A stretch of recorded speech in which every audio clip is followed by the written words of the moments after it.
So hello everyone, this is Rita Gathwa. We are from Dakti. We are a social enterprise based in Meghalaya.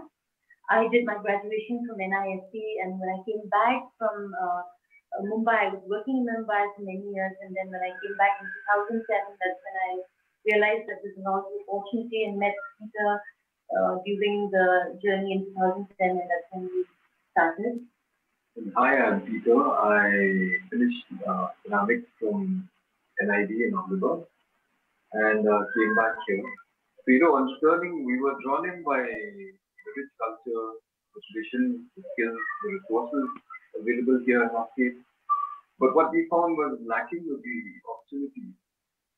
So, and hence began this journey of Bhakti.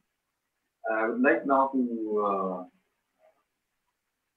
ask Gopal, maybe he can take this forward.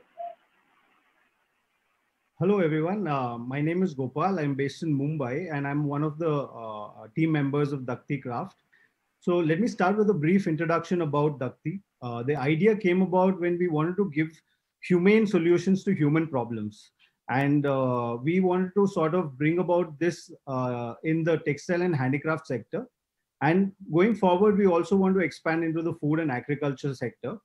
We are a for-profit social enterprise with a core team of 3, and artisans, we have about 30 plus right now, and a full-time staff of 10 people. Currently, we are in the first phase of our operation. Our vision really has been to conserve nature and preserve traditional knowledge and skills. And that's why our mission was to sort of create an enterprise that is relevant for today and ready for tomorrow. And that's a big lesson we've also sort of learned with the pandemic right now. Our offerings are all about anything that's available naturally, made locally, sourced responsibly, crafted manually, and produced seasonally. And the real USP of what we offer is that they are 100% handcrafted, organic, healthy, slow, and seasonal. Here are a few examples of the kind of work we do, the different clusters.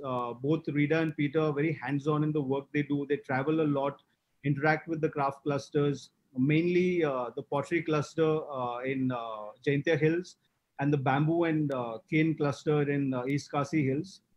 And if you notice, most of them are the women craftsmen that we're working with right now.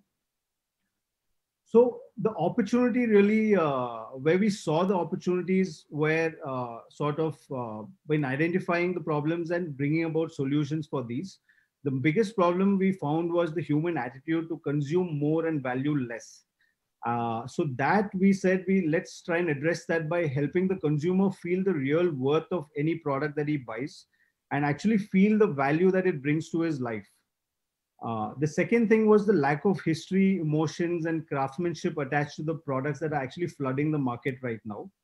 And this we wanted to address by going to the grassroots level and making the artisan himself aware of the importance of the knowledge and the tradition that he's carrying forward and making sure that it reflects in his work.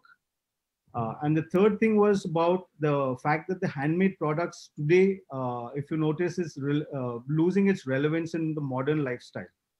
So it was really important for us to come up with a brand and make sure that it reflects the needs and the personalities of today's consumer.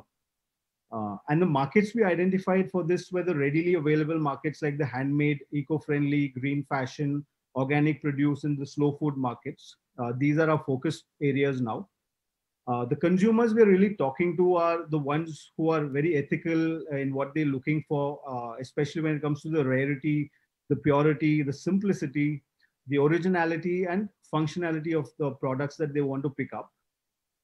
As far as competition is concerned, we are a very well-protected niche and with a very defined clientele actually. And these are the kind of services that we offer cannot be met by bigger companies.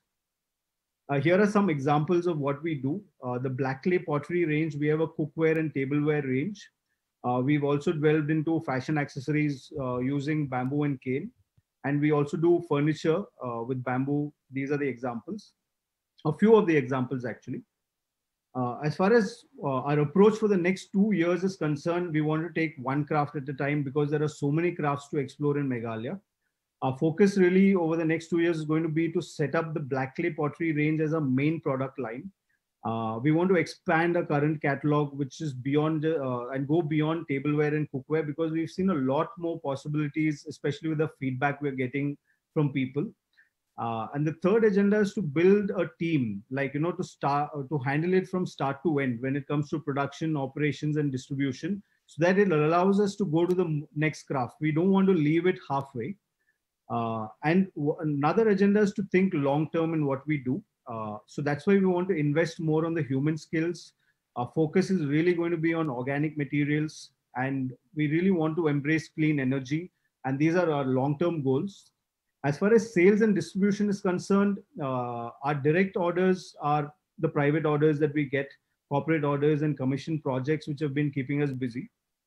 As far as the markets, the domestic retail markets, we want to expand beyond the 4 boutique stores that we are actually catering to right now. Again, we've just touched upon 2 or 3 cities as of now. We want to grow beyond that. And the export market, we really want to tap in, because that's where the real demand lies for the kind of products we have in our catalog at this point. And also because our last year's revenue, about 80% has come out from, especially from the export market. So we see huge potential there, and we want to focus on that. And the most important thing is setting up our online business, because again, from the pandemic, we've learned that we need to be online, we need to be present, and we need to be available where the consumers are. As far as a strategy, we wanted a brand and a perception for a brand to be green from the go, and not just a tag that's attached to our label or something like that. And we want to live by example. And that's why we've set up these very strong principles for ourselves, like no hurry. Our production is seasonal and we work around nature's patterns. No worry, because everything we require is around us. All our raw materials are sourced locally. No more, because we make a very limited range of every collection so that we can live in harmony with nature. No other, since our products are all handmade, they're very unique one from the other. No frills, because we believe in simplicity in everything that we do, including our packaging and publicity. No big deal, yes, because we believe that everything comes at a cost and one should pay a fair price for it. Again, if you see the financials, just a brief run through is we've been growing gradually, and especially last year has seen a spike because of our entry into the export market. Here is an example of the Common Facilitation Center we've been building over the last 2-3 years, and we are now ready to go with operations there. We've been recognized by the Telegraph and the National Entrepreneurship Award we won this year for most of the efforts we've done over the last 10 years. And this is the way we are actually contributing to conserving nature and preserving tradition, by really taking a holistic approach, by diversifying ourselves into arts, crafts, food, and music. And here is where you actually, all of you can come and join, be part of our journey to create a positive impact.